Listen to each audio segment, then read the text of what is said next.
स्वदेशी आंदोलन क्या चलाना है? अपने गांव में विदेशी कंपनियों की सबसे ज्यादा बिकने वाली जो चीज है वो है रासायनिक खाद, जिसको हम यूरिया कहते हैं, डीएपी कहते हैं, सुपर फॉस्फेट कहते हैं, और रासायनिक कीटनाशक जिसको एंडोसल्फान कहते हैं, मेलाथियान कहते हैं, पैराथियान कहते हैं, बेंजीन हेक्साक्लोराइड कहते हैं। तो ये विदेशी कंपनियों के कीटनाशक और रासायनिक खाद ये किसानों के बीच में सबसे ज्यादा खरीदी जाती है, और एक साल में 4,80,000 करोड़ रुपए की खरीदी जाती है रासायनिक खाद और कीटनाशक। माने हमारे किसान हर साल रासायनिक खाद और कीटनाशक खरीदकर विदेशी कंपनियों को 4,80,000 करोड़ रुपए दे रहे हैं। ये भी हमको बचाना है। तो क्या करना है? किसानों को जो समझाना है जाकर गांव गांव में कि भैया ये रासायनिक खाद विदेशी है, ये मत डालो। तो किसान पूछेगा क्या डालें? तो उससे कहो गोबर की खाद डालो, ये रासायनिक खाद मत डालो। तो किसान पूछेगा जी गोबर की खाद में फायदा कम है, रासायनिक खाद में फायदा ज्यादा है। तो उसको बड़े प्रेम से समझाना है कि गोबर की खाद में ही फायदा ज्यादा है, रासायनिक खाद में फायदा तो बहुत कम है, क्योंकि रासायनिक खाद बहुत महंगी मिलती है। पहले एक कट्टा रासायनिक खाद मिलती थी 70 रुपए में, अब एक कट्टा रासायनिक खाद मिलती है 350 रुपए में, 300 रुपए में, 350 रुपए में, और कभी कभी ब्लैक हो जाए तो 500 रुपए में यूरिया। और हर साल कीमत बढ़ती जाती है। क्यों? क्योंकि ये रासायनिक खाद बनती है उन वस्तुओं से जिनको पेट्रोलियम प्रोडक्ट्स कहा जाता है, और सारे पेट्रोलियम प्रोडक्ट्स जिसको नेफ्था कहते हैं वो विदेशों से आता है। इसका पैसा पूरा विदेश में जाता है। किसानों को समझाइए ये कि बहुत महंगी पड़ती है। और इसकी महंगाई पता है दूसरी क्या है? एक बार आपने खेत में 1 कट्टा यूरिया डाल दिया तो अगली बार 2 कट्टा डालना पड़ेगा, 2 बोरे डालना पड़ेगा, और एक बार 2 बोरे पड़ गया तो अगली बार 3 बोरे डालना पड़ेगा, एक बार 3 पड़ गया तो फिर 4 डालना पड़ेगा। हर बार बढ़ता ही जाता है, बढ़ता ही जाता है, बढ़ता ही जाता है, खर्चा बढ़ता जाता है। और मालूम है रासायनिक खाद बहुत गर्म होता है। गर्म रासायनिक खाद यूरिया डीएपी आप डालते हैं, मिट्टी पूरी चटक जाती है गर्मी के कारण, तो पानी ज्यादा देना पड़ता है। गोबर की खाद लगा के खेती करें तो गेहूं की फसल लेने में 3 पानी लगता है। यूरिया डीएपी डालकर अगर गेहूं की खेती करें तो 5-6 बार पानी लगाना पड़ता है, पानी का खर्चा बढ़ जाता है। और पानी का खर्चा बढ़ेगा तो पानी तो जमीन में से ही निकालना पड़ता है। जमीन से ज्यादा पानी निकाल के आप खेतों में डालते रहेंगे तो पानी का तल नीचे नीचे नीचे नीचे होता चला जाता है। पहले पानी 25-30 फुट पे मिलता था, अब पानी 900 फुट तक नहीं मिलता खेतों में। तो किसानों को समझाइए कि यूरिया डालने से बड़ा भारी नुकसान है। एक तो हर साल खाद की मात्रा बढ़ानी पड़ती है, खर्चा बढ़ता है। दूसरा, हर साल पानी की मात्रा बढ़ानी पड़ती है, वो खर्चा बढ़ता है। और जहां पानी निकालने के लिए बिजली नहीं है वहां डीजल पंप चलाना पड़ता है, तो डीजल का खर्चा बढ़ता है। और डीजल कभी भी महंगा होता रहता है। एक जमाने में 7 रुपए लीटर मिलता था डीजल, अब 35 रुपए लीटर। 2-4 दिन के बाद ये 40 रुपए लीटर होने जा रहा है। फिर हो सकता है 1-1.5 साल में 100 रुपए लीटर हो जाए। किसान कहां जाएगा? मर जाएगा वो तो डीजल का खर्चा करते करते। और फिर एक और नुकसान होता है कि ये यूरिया डीएपी जब हम खेत में डालते हैं तो मिट्टी में ये केमिकल घुल जाते हैं, और मिट्टी में घुल गए तो पौधे की जड़ में आ जाते हैं, पौधे की जड़ से पौधे के तने में आ जाते हैं, पौधे के तने से पौधे के फल में आ जाते हैं, पौधे के फल में आ जाते हैं तो फिर वही फल हम खाते हैं, हमारे शरीर में आ जाते हैं। और हमारे शरीर में अगर ये जहर आ गया तो हमारी माताएं तो पूतना हो जाती हैं। आपने पूतना की कहानी सुनी? कृष्ण भगवान को जहर पिलाने के लिए आई थी। आज हमारी माताओं के दूध में जहर आ चुका है, अपने अपने बच्चों के लिए वो पूतना की स्थिति में है। आज हमारे देश की कई संस्थाओं ने माताओं के दूध का परीक्षण करवाया है, तो माताओं के दूध में वो सारे केमिकल हैं जो यूरिया में हैं। माताओं के दूध में वो सब केमिकल हैं जो कीटनाशक दवाओं में हैं, क्योंकि भोजन हम कर रहे हैं, भोजन के साथ वो शरीर में जा रहे हैं। और यही केमिकल हैं जो आपको कैंसर पैदा करवा रहे हैं, जो आप में डायबिटीज दे रहे हैं, जो आप में हाई ब्लड प्रेशर दे रहे हैं, हाइपरटेंशन दे रहे हैं। 148 किस्म की बीमारियां इन जहरों से पैदा होती है। इसलिए किसानों को समझाओ कि ये यूरिया डीएपी का जहर एक तो विदेशी है, ये बंद करो। दूसरा, ये शरीर को नुकसान देता है, इसलिए बंद करो। तीसरा, ये पैसे का नुकसान करता है, इसलिए बंद करो। तो किसान पूछेंगे भाई क्या करें? तो उनसे कहो गोबर का खाद डालो। अब किसान क्या पूछेगा आपको? सबसे पहले वो कहेगा गोबर के खाद से तो उत्पादन नहीं होता। तो उससे कहो गोबर के खाद से भी उत्पादन बहुत अच्छा होता है। यूरिया डीएपी से जितना नहीं होता उससे तो ज्यादा गोबर के खाद से होता है। मैं तो पिछले 12-13 साल किसानों के बीच में काम करता रहा, महाराष्ट्र और कर्नाटक में। आप आइए वहां देखिए, हजारों किसानों ने यूरिया डीएपी बंद करके गोबर का खाद डालना शुरू किया है।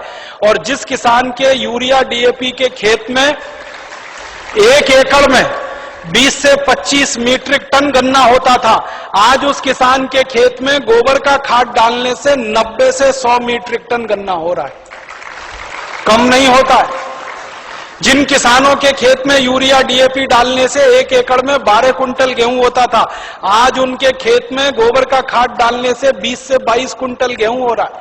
जिन किसानों के खेत में यूरिया डीएपी डालने से 1 एकड़ में 2.5 कुंटल कपास होती थी, आज उन किसानों के खेत में गोबर का खाद डालने से 7 कुंटल एकड़ का कपास हो रही है। ऐसे एक नहीं, हजारों किसान हैं महाराष्ट्र में, कर्नाटक में, थोड़ा अगर चलेंगे तो छत्तीसगढ़ में बहुत किसान है। 12 साल मैंने बहुत काम किया किसानों के बीच, जा जाके उनको ये सब सिखाया।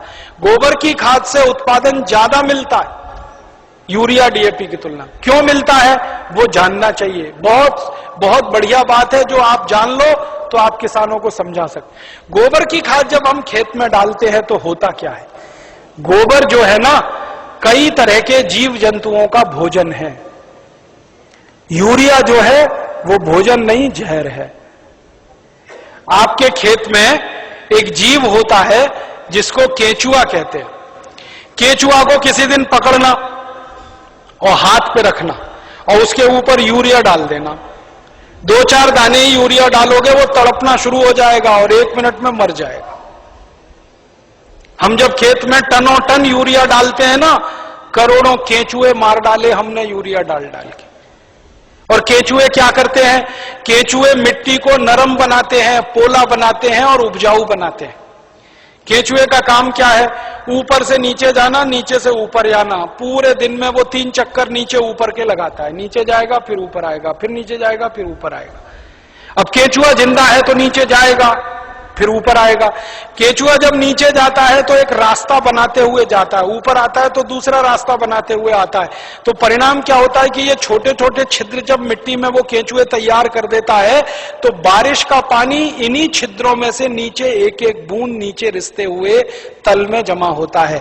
माने वाटर रिचार्जिंग का दुनिया में सबसे जबरदस्त काम कोई करता है तो केंचुआ करता है, और यूरिया के कारण ये मर जाता है। इसलिए यूरिया डालना माने किसान के लिए आत्महत्या करने के बराबर है। जिस किसान के खेत में यूरिया डलेगा, केंचुआ मर जाएगा। केंचुआ मरा तो मिट्टी में ऊपर नीचे कोई जाएगा नहीं, तो मिट्टी कठोर होती जाएगी, कड़क होती जाएगी। मिट्टी और रोटी के बारे में एक सत्य है कि इसको फेरते रहो, नहीं तो खत्म हो जाती है। रोटी को फेरना बंद करो, जल जाती है। मिट्टी को फेरना बंद करो, पत्थर जैसी हो जाती है। मिट्टी को फेरने का मतलब समझते हैं? ऊपर की मिट्टी नीचे, नीचे की मिट्टी ऊपर, ऊपर की नीचे, नीचे की ऊपर। ये केंचुआ ही करता है और कोई नहीं कर सकता। केंचुआ तो किसान का सबसे बड़ा दोस्त है। मैंने इसका हिसाब निकाला था, एक केंचुआ साल भर अगर जिंदा रहे तो 36 मीट्रिक टन मिट्टी को उठक पटक कर देता है, ऊपर से नीचे, नीचे से ऊपर, एक केंचुआ साल भर में। और उतनी ही मिट्टी को ट्रैक्टर से उलट पलट करना पड़े तो कम से कम 100 लीटर डीजल खर्च होता है, और 100 लीटर डीजल 3600 रुपए का आता है। माने एक केंचुआ हर आदमी का 3600 रुपए बचा रहा है। ऐसे करोड़ों केंचुए हैं, पता सोचो कितने हजार करोड़ रुपए बच रहे हैं इस देश में। इसलिए गोबर का खाद डालने से फायदा क्या होता है? रासायनिक खाद डालो, केंचुआ मर जाता है। गोबर का खाद डालो, केंचुआ जिंदा हो जाता है, क्योंकि गोबर केंचुए का भोजन है। केंचुए को भोजन मिले तो वो अपनी जनसंख्या बढ़ाता है, और इतनी तेज बढ़ाता है कि कोई नहीं बढ़ा सकता। भारत सरकार कहती है हम दो हमारे दो, केंचुआ नहीं मानता उस बात को। एक एक केचुआ 50-50 हजार बच्चे पैदा करके मरता है। 50-50 हजार। एक जाति का केचुआ तो मैंने देखा 1 लाख पैदा करता है बच्चे। तो वो एक जिंदा है, उसने 1 लाख पैदा कर दिए, अब वो 1-1 लाख पैदा करेंगे, करोड़ों केचुए हो जाएंगे अगर गोबर डालना शुरू किया। और केचुए ज्यादा होंगे तो मिट्टी फिर उलट पुलट होने लगेगी, मिट्टी में छिद्र बनने लगेंगे, तो बारिश का जितना भी पानी गिरेगा सब मिट्टी में आ जाएगा। और पानी मिट्टी में गया तो नदियों में बेकार नहीं बहेगा, तो बाढ़ नहीं आएगी, तो समुद्र में फालतू पानी नहीं जाएगा। इस देश का करोड़ों करोड़ों रुपए का फायदा हो जाएगा। इसलिए आप किसानों को समझाओ गोबर की खाद डालो।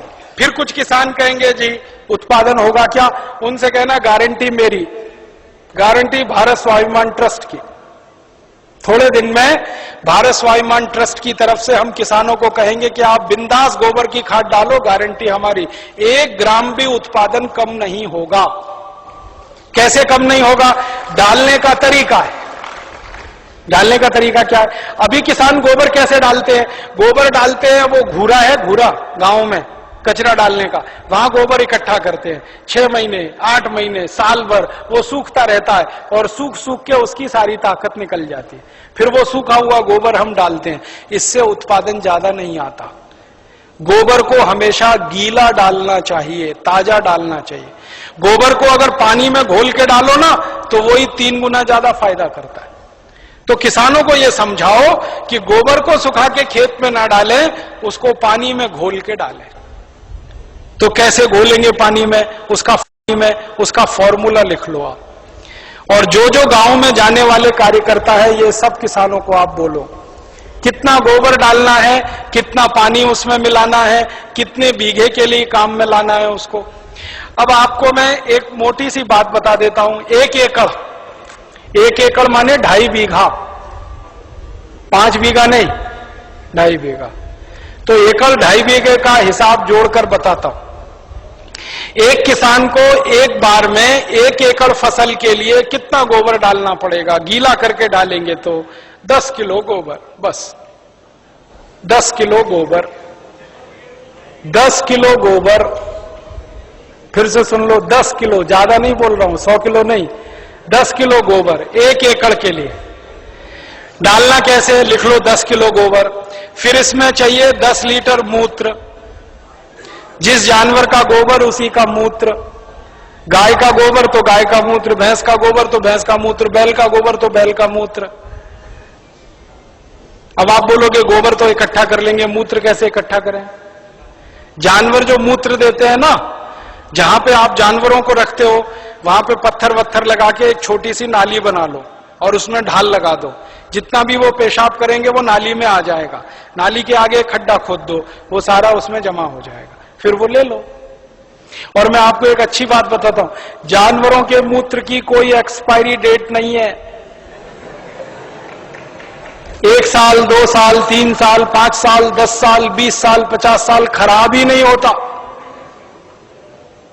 तो चिंता करने की बात ही नहीं है। तो इकट्ठा होता रहेगा, खड्डे में डालते रहो। तो 10 किलो गोबर, 10 लीटर मूत्र, ठीक है। फिर इसमें मिलाना है लगभग 1 किलो गुड़, आधे से 1 किलो गुड़। गुड़ तो आप सब जानते हो। एक तो गुड़ होता है जिसको आप खा लेते हो, एक तो गुड़ ऐसा होता है जिसको जानवर खा लेते हैं, और एक गुड़ ऐसा होता है जिसको कोई नहीं खा सकता, गीला गीला, पुराना पुराना, काला काला। वो गुड़ खेत के बहुत काम का है। जो सबसे घटिया गुड़ है, जिसको ना जानवर खा सकते हैं ना आपका, वो खेत के लिए बहुत काम का है। तो वो गुड़ ले लो, आधे से 1 किलो। गोबर हो गया, मूत्र हो गया, गुड़ हो गया। अब इसमें लगभग 1 किलो डालना है दाल का आटा।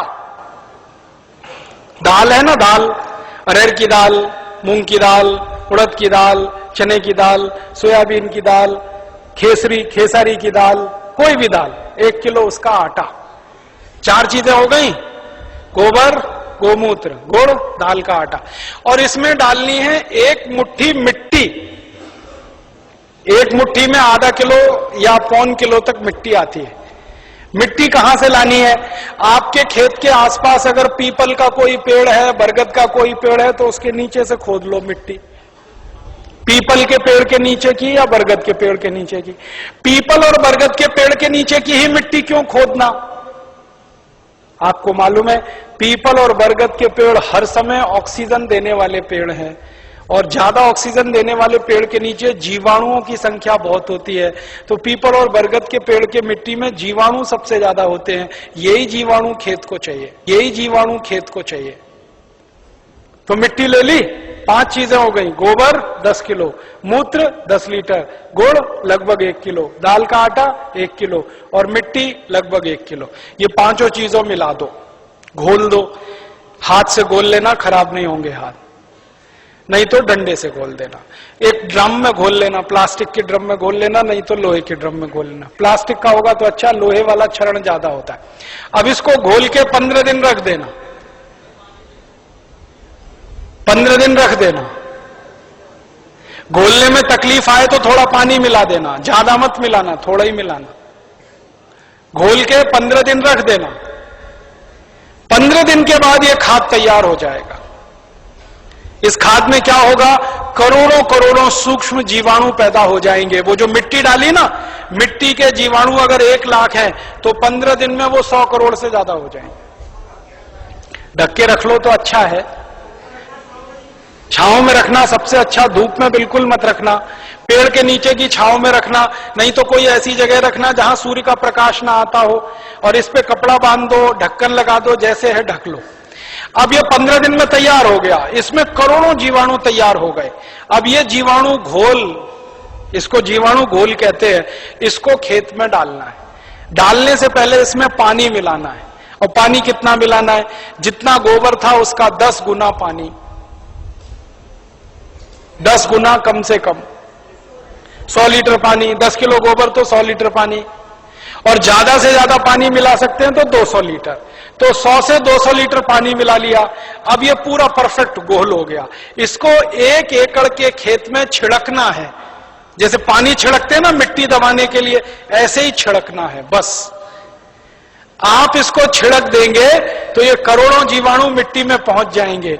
तो मिट्टी में जीवाणुओं की संख्या बढ़ती जाएगी, और मिट्टी में सारा खेल खेलने का काम जीवाणु करते हैं। आपको मालूम है जीवाणु क्या करते हैं? जीवाणु सारा काम करते हैं।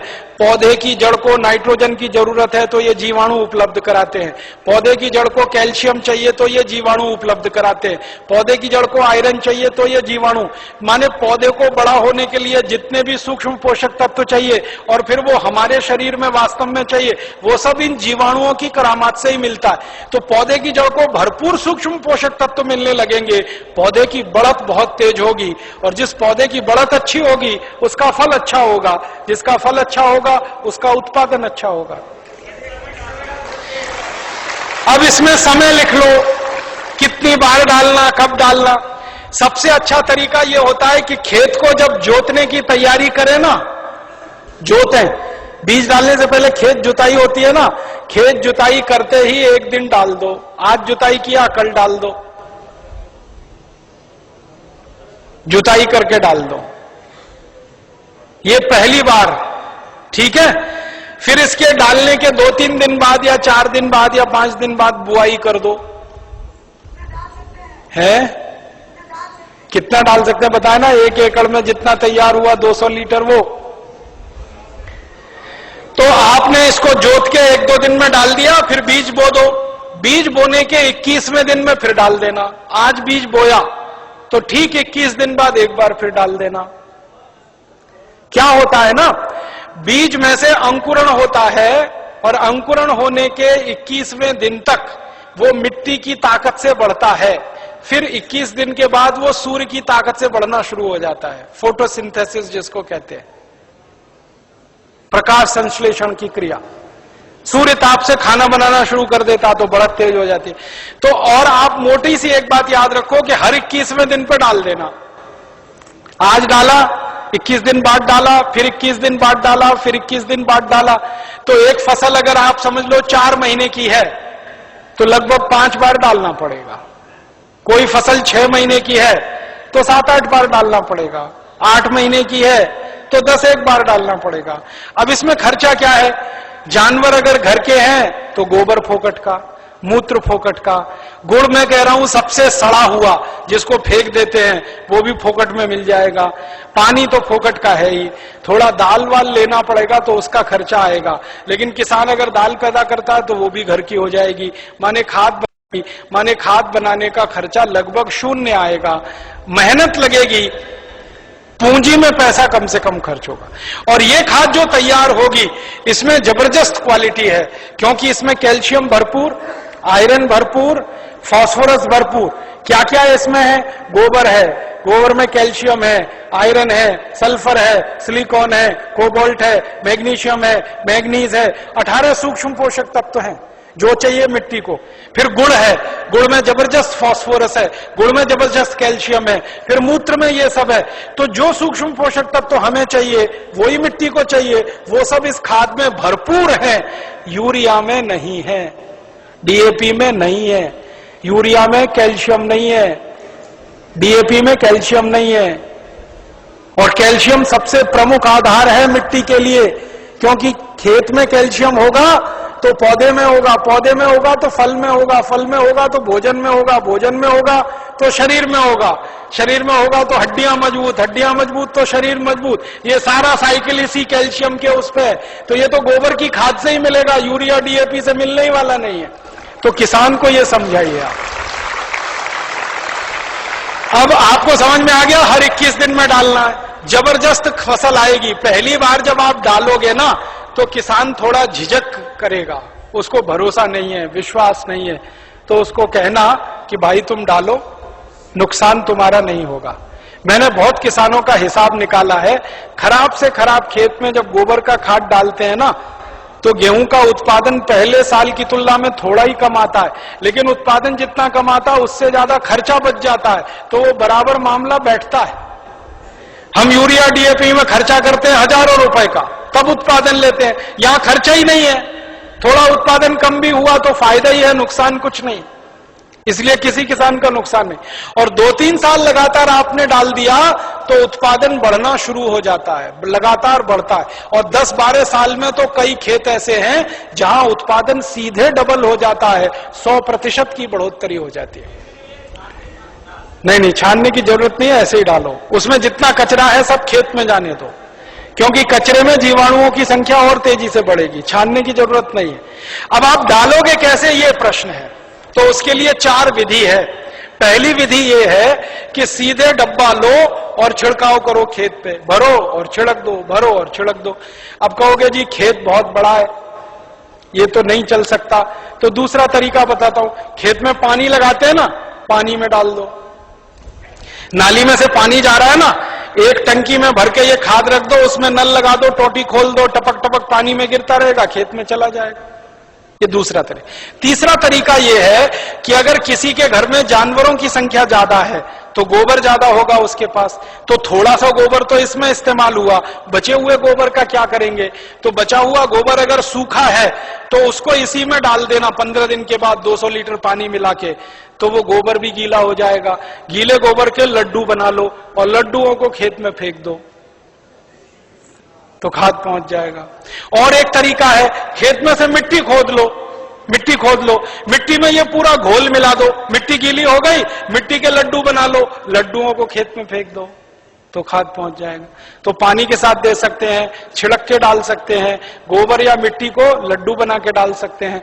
और एक आखिरी तरीका है, स्प्रे मशीन अगर अपने पास है तो उसका आगे से नोजल निकाल दो, नोजल निकाल दो, फिर उससे स्प्रे कर दो।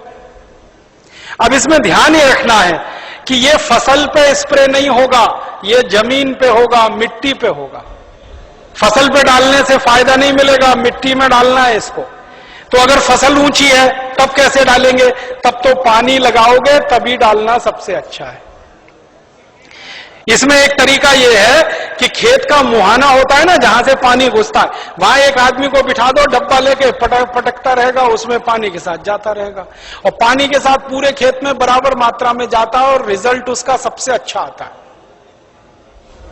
और एक तरीका है इसको डालने का, अगर आपके घर में गोबर का वो बनाते हैं ना, क्या कहते हैं उसको, कंडा कहते हैं, उपला कहते हैं, क्या कहते हैं, कंडा उपला जो भी कहते हैं, उसको जलाते हैं। जलाने के बाद राख निकलती है ना, वो राख इकट्ठी कर लो और ये घोल और राख मिला दो और फिर लड्डू बन जाएंगे, फिर खेत में छिड़क दो।